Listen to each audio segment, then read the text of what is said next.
윤석열 전 대통령은 단 한 번도 제대로 협조적으로 나온 적이 없거든요. 나와라 하면 안 나간다. 들어와라 그러면 밑으로 들어가겠다. 예. 그리고 다시 나와라 그러면 며칠 뒤에 나가겠다. 그리고 심지어는 신문할 때도 답해라 그러니까 묻는 사람이 마음에 안 든다. 바꿔달라. 이렇게 얘기를 하고 있습니다. 심지어 15시간 조사를 하면서 실제적으로 5시간만 했다라고 하는 거는 실험 한 판에 한 3분 걸리는데 그중에 2분을 삿바 싸움했다라고 하는 거거든요. 이거는 누가 봐도 시간을 지연시키고 굉장히 비협조적인 행위인 거고. 유연성이라는 게 있는 거죠. 유연성. 빨리빨리 본질적인 측면인 조사를 하기 위해서는 일부에 대해서는 조금 고려. 그러니까 과도한 요구는 배척을 하고 예. 일부에서는 조금 고려. 그래서 어떻게 보면 우리가 달래면서 수사를 한다는 얘기를 하잖아요. 근데 너무 이제 칼 대 칼로 가다 보니까 예. 이게 어떻게 보면 모양새는 좋지 않아요. 모양새는. 특검은 수사에서 할 일을 하고 있지만 예. 뭐 국민들 입장에서 볼 때는 이제 윤 전 대통령에 대한 비판을 많이 할 거예요. 예. 근데 뭐 저거 가지고 뭔가 티격태격하는 싸움하는 꼴을 보이니까. 예. 내란 특검 윤석열 전 대통령의 7월 3일 이후 재출석 연기 요구에 1일 나오세요. 내일입니다. 내일 나오세요. 이렇게 어제 오간 내용입니다. 조금 더 보죠. 윤석열 전 대통령 측이 부른 때는 신병 확보 나서기로, 신병 확보라는 거는 체포를 의미할 수 있는 겁니다. 굉장히 특검이 강경한 입장인 거죠. 1차 소환 땐 지난 토요일 28일이죠. 윤, 경찰 조사 배제해야 된다. 그래서 대치가 됐습니다. 출석한 시간을 따져보면 15시간이지만 실제 조사는 5시간만 이루어졌다. 뭔가 실랑이가 벌어졌다. 이런 내용이거든요.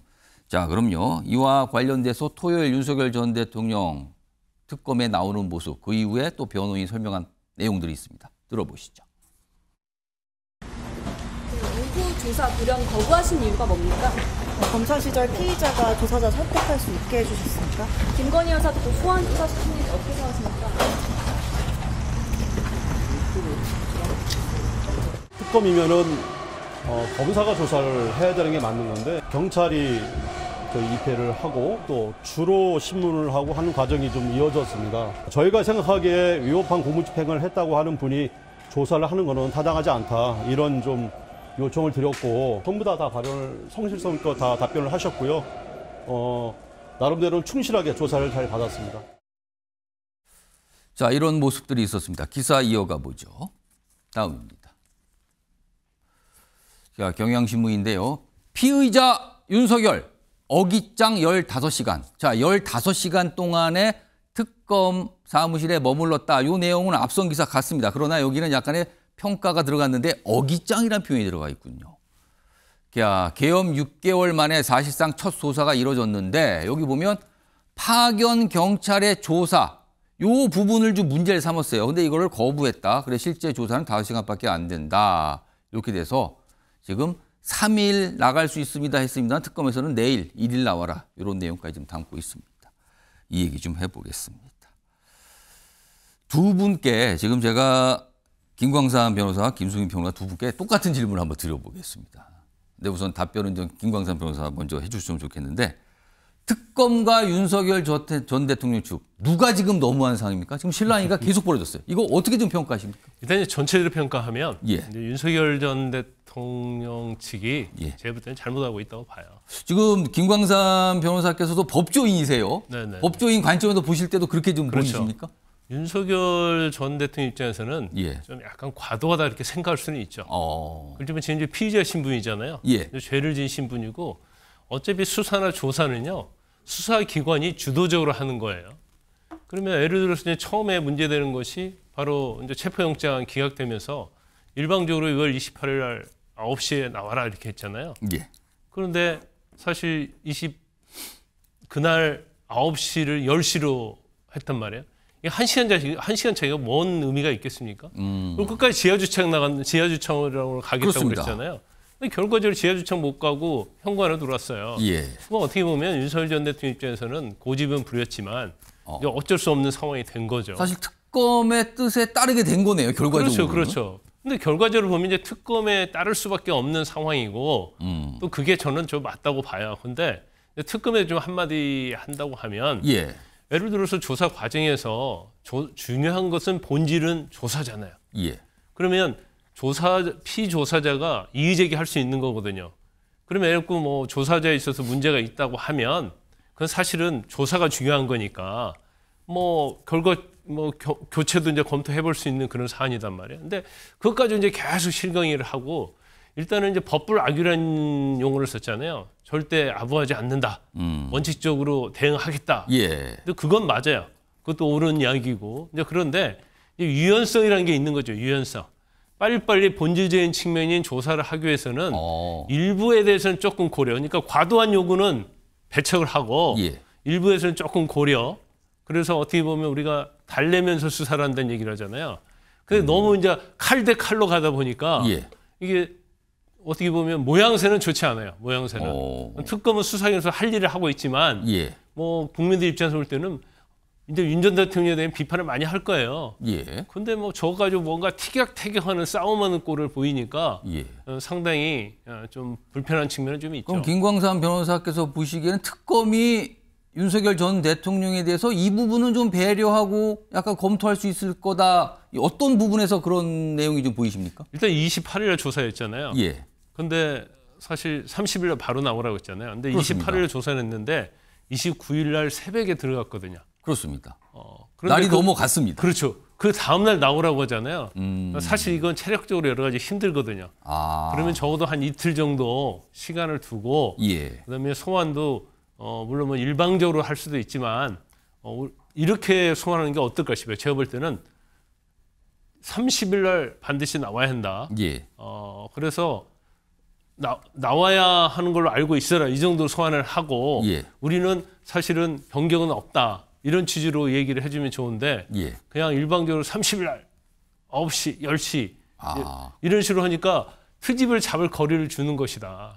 그래서 이게 물론 이제 특검 조사해서 결과 내고 성과 나는 것도 좋지만 예. 뭔가 좀 약간의 유연성, 뭐 크게 유연성을 하다 보면 잘못하면 윤 전 대통령한테 끌려가죠. 그 크게 유연성을 뭐 할 필요는 없지만 약간의 유연성을 두고 하는 것은 뭐 제가 볼 때는 특검이 수사하는 데 있어서도 제가 볼 때는 일부 도움이 된다 이렇게 봅니다.